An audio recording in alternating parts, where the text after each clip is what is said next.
안녕하세요. 정혜경이라고 합니다.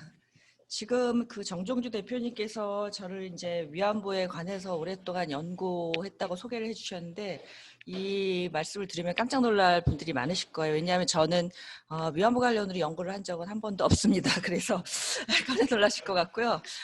저는 오늘 이제 구술사 연구자의 입장에서 또 그동안 그 위안부 피해자 분들의 이야기를 많이 들어본 그런 또 기회를 가진 분의 한 사람으로서 나왔습니다.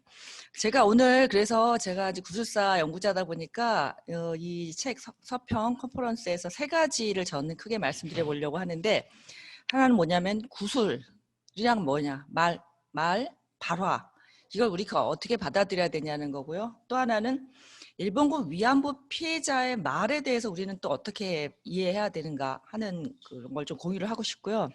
세 번째는 이 책, 배춘희님의 말, 또 통화 기록이죠. 여기에 대해서 한번 얘기를 해봤으면 합니다. 그래서 첫 번째로 이제 구술이라는 거에서 먼저 말씀 좀 드려보면, 구술을 많은 분들이 좀 오해하고 계신 것 같아요. 특히 요새는 구술사 연구자들도 잘 오해를 하셔서 구술이라는 게 어떤 인간의 경험을 하게 되면 그 경험이 그대로 기억을 또는 통해서 이렇게 말이라는 과정을 통해서 밖으로 나온다라고 생각을 하거든요.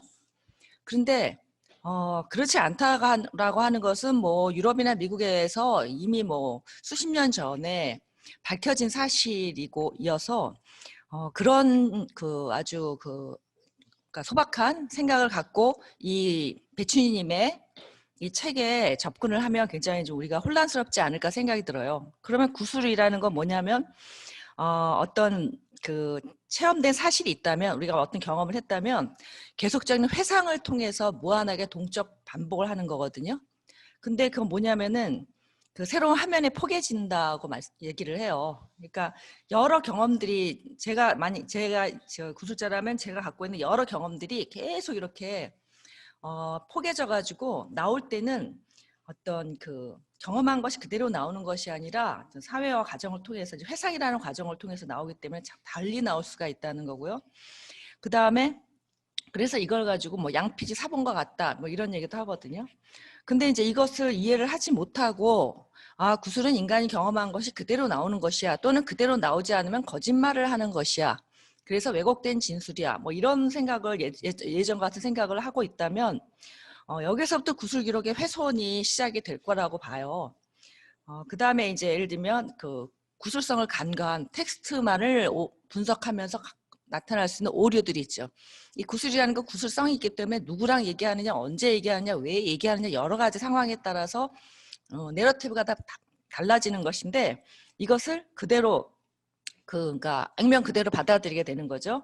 그래서 이제 예를 들면 일본군 위안부 피해자의 발화, 일본군 위안부 피해자의 말에 대해서 상당히 이 일본군 위안부 피해 문제를 연구하는 연구서에서도 이런 오류가 그대로 드러나는 것을 볼 수가 있어요. 예를 들면 뭐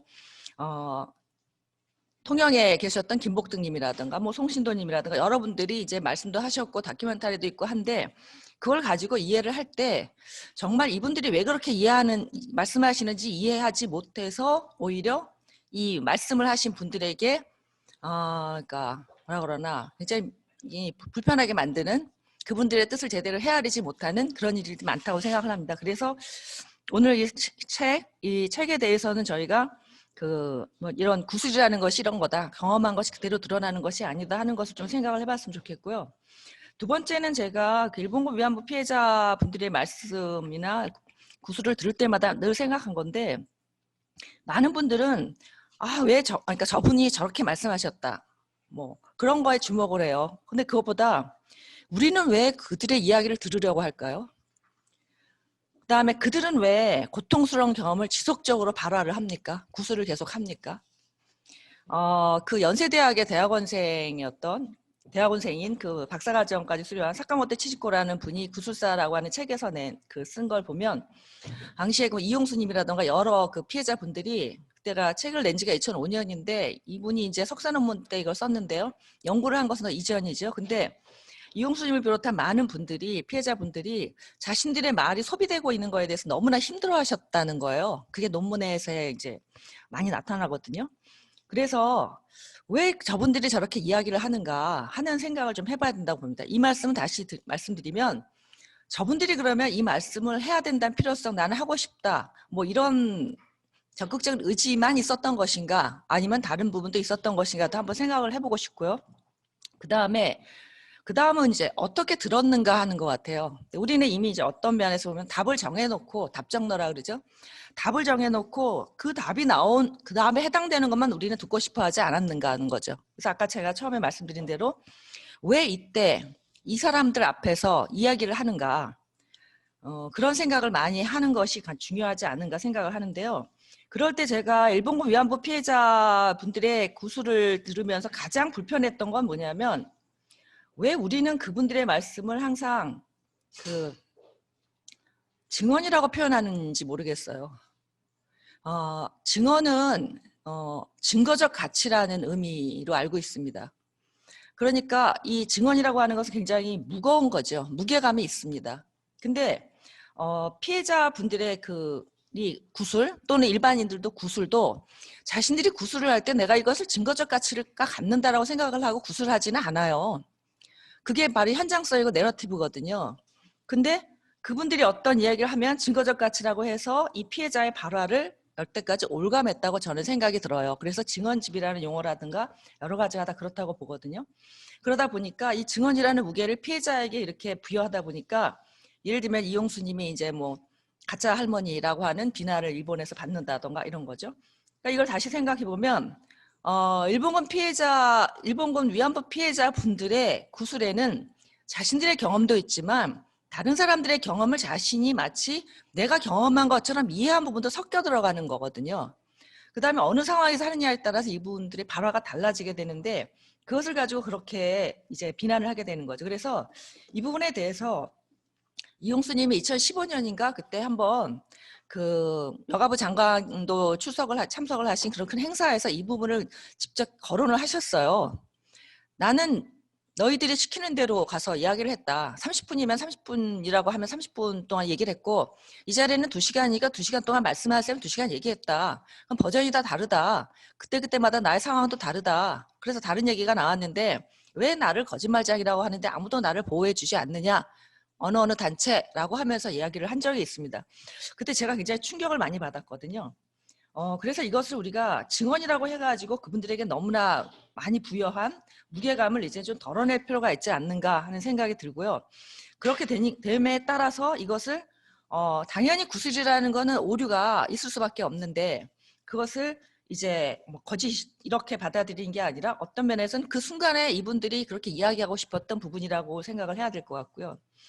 그 다음에 저는 참 늘 이렇게 궁금했던 게 뭐냐면, 이 증언집이라는 이름의 그 책이 많이 나왔어요. 그 다음에 할머니들이 늘 말씀을 하셨잖아요. 굉장히 오랫동안.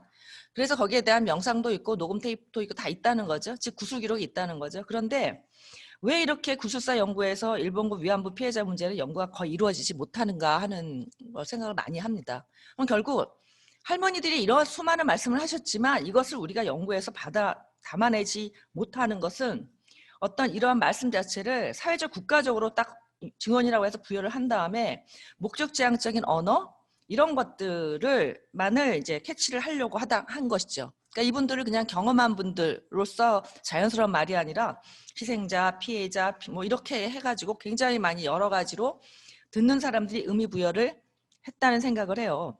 그래서 그 다음에 저는 또 이 생각도 하게 되는 게, 증언할 수 있는 사람은 모두 증언할 수가 없습니다. 증언이라는 걸 부여했을 때. 예를 들면 일본군 위안부 피해자도 마찬가지였다고 봐요.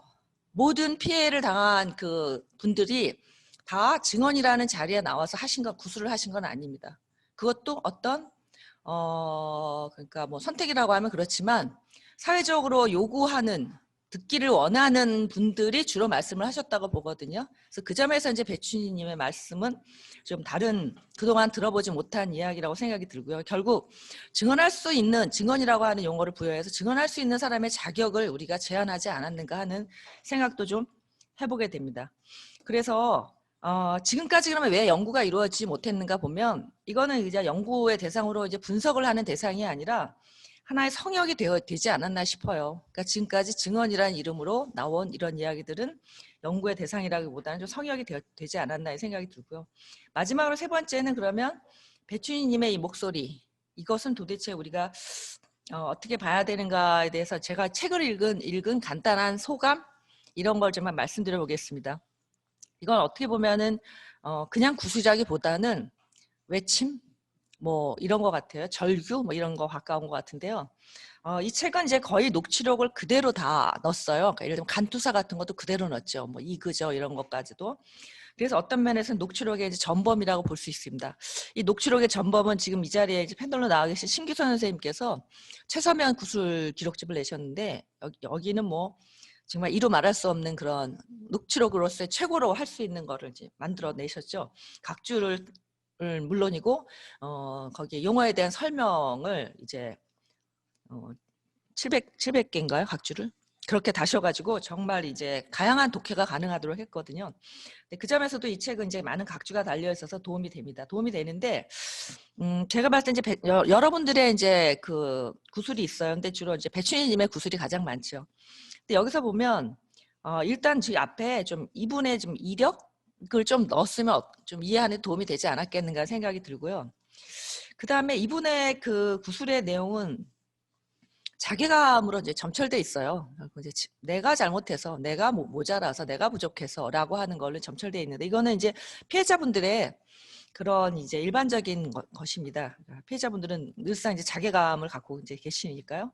그 다음에 여기서 보면은 이제 근데 이제 어떤 생각을 가지고 계시면 그런 자괴감을 갖고 있음과 동시에 본인 스스로에 대해서 평가를 하실 때 본인은 굉장히 학식이 있고 진실하고 그러는 사람이고 동료들은 배운 것이 없어서 과장을 하거나 왜곡을 하거나 없는 사실을 이야기한다라고 하는 또 그런 거리두기도 참 많이 있으셨던 것 같아요. 그 다음에 이 구술만 갖고 보면 누가 옆에서 이제 왕따를 시키는 것보다는 본인 스스로가 좀 적응을 하려고 하는 노력을 조금 적게 하지 않았나 생각이 들고요. 그 다음에 이제 이게 통화 기록이 이제 많은데요. 거의 이제 어떤 날은 뭐 하루에 두 번씩도 이렇게 통화를 하시고 그랬는데 이제 뭐 4월 23일 같은 경우가 대표적이라고 보는데요. 면담자의 설명 위주가 상당히 많아요. 거의 구술은 그냥 네, 아니요, 뭐 그렇지, 뭐 이 정도고, 이 문제에 대해서 어떻게 배추희님이 어떻게 하시는 게 좋겠다라고 하는 면담자의 권유, 설명 이런 게 많이 있어서 이것도 하나의 특징이기도 하지만 배추희님의 이야기를 좀 더 풍부하게 듣지 못했던 그런 점이 있다고 보고요. 그 다음에 여기에 이제 구술에서 대부분은 지원단체에 대한 극도의 불신감이 있어요. 그러니까 불안감을 넘어선 불신감. 특징이라고 봅니다.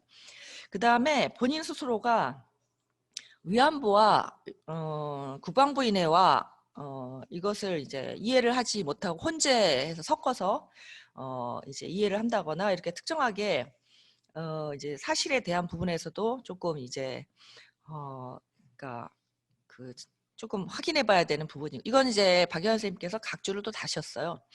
그 다음에 이제 거의가 이제 내용에 보면 후반부에 보면은 거의 건강이라든가 불안감, 고립감, 그 다음에 이제 식사라든가 주거 환경에서의 오는 불편함을 넘어서 고통 뭐 이런 것 등을 늘 호소를 하셨거든요. 예를 들면 이제 그 지원단체가 할머니들을 이제 굉장히 통제하고 있다. 그 다음에 예를 들면 일본 국회의원이 왔는데 면담을 못하게 한다. 뭐 이렇게 하는데 그 다음에 저는 여기서 박여한 선생님께서 이제 할머니가 이제 여러 번 일본을 용서하고 싶다는 얘기를 많이 하셨어요. 근데 여기에서의 맥락이 무엇인가 했을 때 그냥 단지 용서를 하고 싶어서 하는 것이다 라는 생각을 저는 들지는 않았습니다. 어떤 면에서는 이제 이거는 이분 외에도 많은 분들이 이제 이런 말씀을 많이 하시는데요. 제가 생각했을 때 이거의 맥락은 그거보다는 본인이 위안부 피해자로서 살았던 이 사실 자체에 대해 그러니까 상황 자체에 대해서 좀 해방되고 싶어 하는 마음이 더 간절하지 않았나 싶어요. 그러니까 내가 해방되려면 누군가를 용서해야 되고 화해를 해야 되기 때문에 그래서 우리가 그렇게 좀 받아들이면 좋다고 보고요. 그 다음에 이제 다른 분들 뭐 시인님 같은 경우에 다른 피해자분들 중에 신인 같은 경우에는 거의 뭐 내용이 면담자의 발언 중심이고 그 이분은 이제 확인 정도밖에 없기 때문에 이분이 어떤 생각을 하는지 잘 이해하기가 어려웠고요. 그 다음에 한 가지가 이제 사실관계 각주에서 이제 박연아 선생님 다시 각주에서 사실관계만 한 가지만 말씀드려보면 279페이지에 각주 이제 57번이 있는데요. 여기 보면 이제 밀항 장면으로 보인다 그래서 정황상 이 얘기는 이제 뭐냐면은 이분이 불을 이제 배에 불을 좀 환하게 밝히고 갔다 뭐 이렇게 했는데 그러니까 불을 이렇게 씌웠다는 거죠. 불에다가 마냥 불을 이렇게 씌우고 이제 이렇게 갔다라고 했는데 이것은 뭐 이 당시에 위안부를 동원하는 과정에서 수송 과정에서 밀항이라는 거 있을 수가 없고요. 왜냐하면 배를 타려면 배를 타는 도항증명서가 있어야 하는데 도항증명서는 관에서 발급을 해야 되기 때문에 이거는 공식화된 수송이기 때문에 그런 거 있을 수가 없고 좀 공습에 대비한 그런 것이 아니겠는가 싶어서 이 부분은 나중에 이제 재판을 내시거나 할 때 아예 그냥 좀 삭제하시면 어떻겠는가 하는 생각을 합니다. 그래서 이제 한 가지만 더 말씀드려보면 이건 지난번에 있었던 서강대 HK에서 했던 컨퍼런스에서 임지연 선생님이 이제 말씀을 하셔야 되는 건데 우리가 이제 많은 부분에서 늘 이렇게 위안부 문제에 대해서는 사과라고 하는 용어가 늘 가죠. 그래서 일본 정부에 사과를 요구하고 어디에 사과 할머니들도 계속 사과를 받아야 돼 막 계속 이런 말씀을 하시는데 결국 이제 연루라고 하는 개념 테사모리스즈키가 말했던 연루라고 하는 개념을 우리 사회에도 적용을 해야 된다는 게 임지연 선생님의 주장이었어요. 그러니까 우리 사회는 그러면 지금 위안부 문제가 이렇게 되고 있는 거에 대해서 아무런 관계가 없는가. 결국 사과라고 하는 거는 사과를 우리가 피해자분들은 사과를 당연히 요구하겠지만 피해자가 아닌 경우에는 우리가 사과를 요구하는 게 아니라 우리가 사과를 해야 되는 존재가 아닌가 이런 생각을 좀 해봤으면 좋겠다 이러거든요. 근데 저는 이제 이것도 상당히 필요하다고 보고요. 한 가지만 마지막으로 더 말씀드리면요. 일본군 위안부 피해자 문제에서 한국 사회가 간과하고 있는 가장 큰 점이 저는 인권이라고 생각을 해요. 결국 뭐냐면 지원단체든 일반 시민들이든 마찬가지인데 결국 일본군 위안부 피해자와 일본군 위안부 피해자의 가족들의 인권이라고 하는 것을 조금이라도 생각하면서 뭔가를 하고 있는가. 그래서 저는 그렇지 못하다는 생각을 많이 하게 됩니다. 정말로 우리가 이분들의 인권을 생각하고 또 임재현 선생님 말씀하신 나아가서 우리가 사과를 해야 된다까지는 기대를 안 하지만 그냥 최소한 저분들은 참 안 됐다. 그러니까 저분들을 지켜줘야 되겠다라고 생각을 한다면 지금 같은 상황까지는 오지 않았을 거라고 보거든요. 그러니까 기억의 터에다가 막 그냥 이름을 박는다던가 막 이렇게 정보를 오픈한다던가 아니면 자기 식대로 이야기한다던가 이 피해자분들에 대해서 그래서 최소한 우리가 책을 보거나 아니면 이분들의 말씀을 생각하거나 할 때 항상 피해자와 피해자의 가족의 인권이라는 것을 놓고 생각을 하고 거기에서부터 다시 출발을 해야 되지 않겠나 하는 생각을 했습니다. 예, 이상입니다.